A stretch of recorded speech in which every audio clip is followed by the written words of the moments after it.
सोच कर बहुत परेशान हूँ, मेरी ऊर्जा और समय यह सब सोचने में ही नष्ट हो जाती है। और इन सब के विचारों की वजह से मैं कभी भी शांत नहीं रह पाता और मैं हमेशा परियों को देखकर मोहित हो जाता था। इन विचारों को अपने आप को रोक ही नहीं पाता। बुद्ध मुस्कुराए और उन्होंने उस युवक से पूछा, क्या तुम्हें पता है यह काम वासना ही क्या है? एक लड़के ने उत्तर दिया और कहा, मैं यह तो नहीं जानता कि काम वासना होती क्या है, पर यह जो भी है बहुत ही बुरी चीज है। फिर बुद्धू, सबसे पहले तो तुम्हें यह समझना है कि प्रकृति रूप से जो भी चीज हमारे अंदर है वह बुरी नहीं है।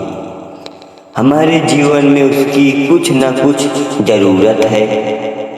काम वासना कोई बुरी बात नहीं है, यह तो हमारे मन की एक भावना है जो हमारे किसी न किसी चीज की कमी से एहसास करवाती है और फिर हम उस चीजों को पाने के लिए उस चीज को की तरफ आ जाते हैं। जैसे अगर तुम्हारे पास धन की कमी है तो तुम में धन पाने की बात तो उत्पन्न हो जाएगी।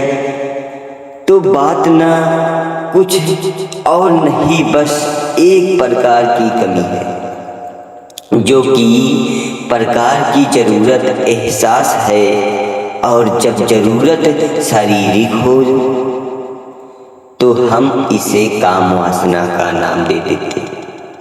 युवक ने गौतम बुद्ध को कहा कि बुद्ध, मुझे काम वासना का मतलब समझ में नहीं आ रहा है। फिर कुछ टाइम बोला कि मुझे तो काम वासना का मतलब समझ में आ गया, पर आप मुझे यह बताइए कि यह हाथी कहाँ पर है और कैसे आती है? गौतम बुद्ध ने कहा, काम वासना कहीं से आती नहीं, यह तो हमारे अंदर ही होती है और इसका होना भी जरूरी भी है, तभी तो मानव जाति का विस्तार होगा। युवक ने कहा, जब यह हमारे अंदर ही है और जरूरी भी है तो फिर लोग इसे गलत क्यों बोलते हैं? खुद ने कहा कि यही तो समस्या है।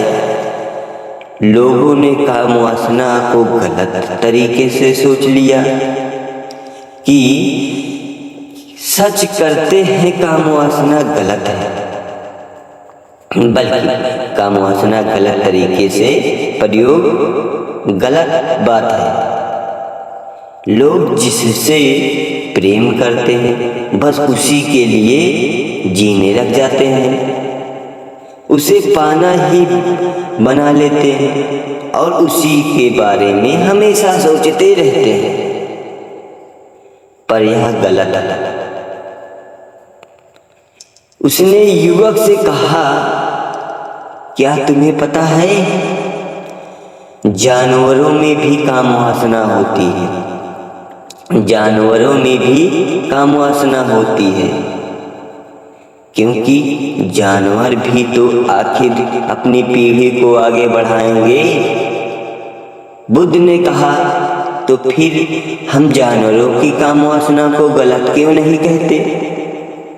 युवक ने कहा, मुझे तो नहीं पता। महात्मा बुद्ध ने कहा कि जानवर अपनी काम वासना का प्रयोग अंदर प्राप्ति के लिए नहीं करते, वह तो सिर्फ संतान उत्पन्न करने के लिए ही काम वासना को जानवर। प्रकृति इतनी ही समझ नहीं आई कि काम वासना को अपने सुख व आधार बना सके। जबकि मनुष्य अपनी समझ के लिए बलबूते से प्रकृति पाई जाने वाली प्रत्येक भी वस्तु अपने सुख के लिए